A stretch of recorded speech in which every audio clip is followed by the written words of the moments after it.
Well, an update on what's happening with the farmer protest. Now, we know the government made an offer of 10 points to the farmers of amendments that the government had offered to make to the three contentious farm laws. And the farmers rejected those points and have actually now intensified their protest, calling for larger protests across the country on the 12th and the 14th. Now, this has come under some criticism because people have said, why aren't the farmers willing to meet the government midway and reach some sort of consensus? Why are they being so adamant? So here's a look at the 10 points that the government has offered to the farmers and why the farmers have rejected these 10 points based on what the farmers have said to the media and also to my team. The 8th of December was a Bharat Bandh that was called by the farmers. Now, this was successful in some states and not so successful in others. But by the end of that day, the farmer representatives were invited by Amit Shah, the Home Minister, to meet with him. And some people saw this as a success point for that Bharat Bandh. The meeting was inconclusive and the farmers in fact cancelled the talks that were supposed to take place on the next day when they left from the government offices. But the next day in the afternoon, they received a written proposal from the government of 10 points of amendments that the government was willing to take and make for the new laws in order to bring the farmers on board. Now, in a previous video, I've listed in detail all of the problems that the farmers had with these three laws. Now, let's take a look at point by point what the government offered and why the farmers have said no. We'll have to combine some of these points. Points number 1 and 2. This was about the private mandis. Now, the APMC mandis are the government mandis. The government has now allowed private sector to set up similar mandis. The farmers had a couple of points with it, and one of the points was that the private mandis would compete with the APMCs because they don't have to pay any tax or cess, and because they're just stronger, and eventually the APMCs will die out, leaving the farmers at the mercy of the private sector. Now, to this, the government has basically said it will allow state governments to place cess and tax on the private mandis as well, and to a point to the fact that everyone who trades in the government mandis have to be registered with the board, whereas private mandis, you just have to have a PAN card in order to trade. Farmers were worried that basically this will allow people to come in and cheat farmers, to which the government has said state government will form rules. Now, according to farmer representatives, these points were rejected for two reasons.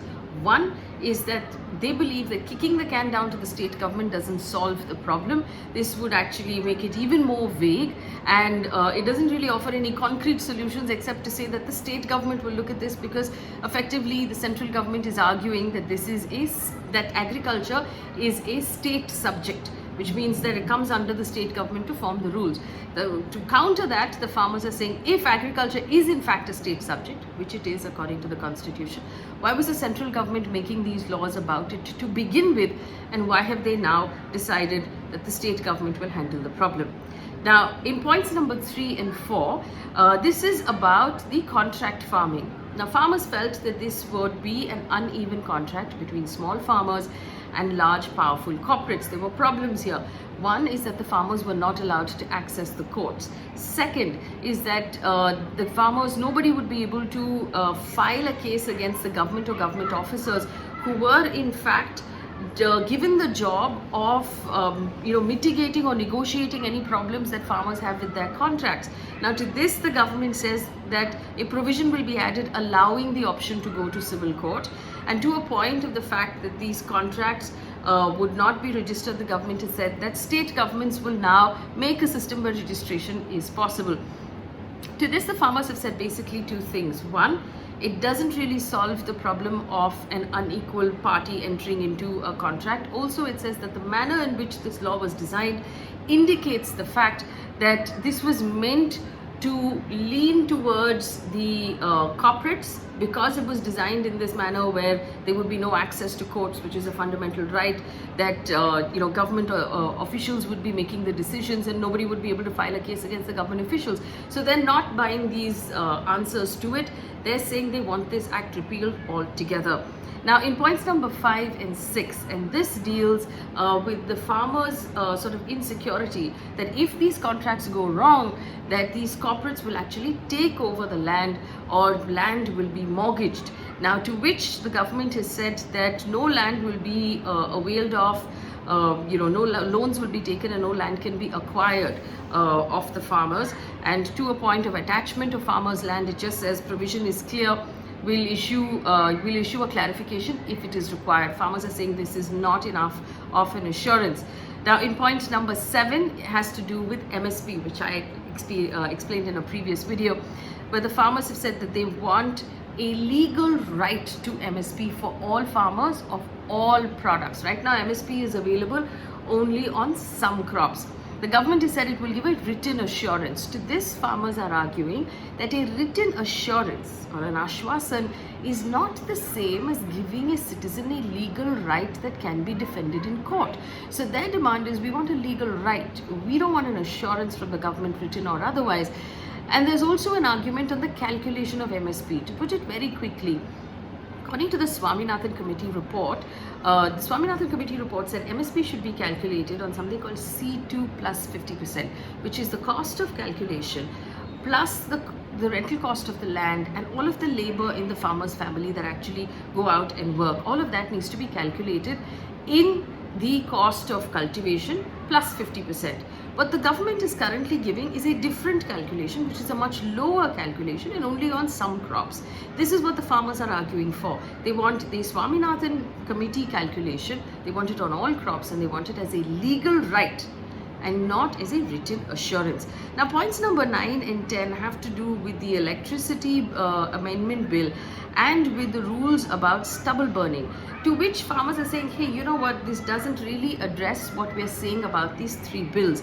Also, there's nothing in these 10 points to address the stockpiling laws, where the government has actually removed all laws against stockpiling, allowing the private sector to stockpile or to hoard as much agricultural crop or food as it wants to, as opposed to what it was earlier, which is that hoarding was actually illegal in this country.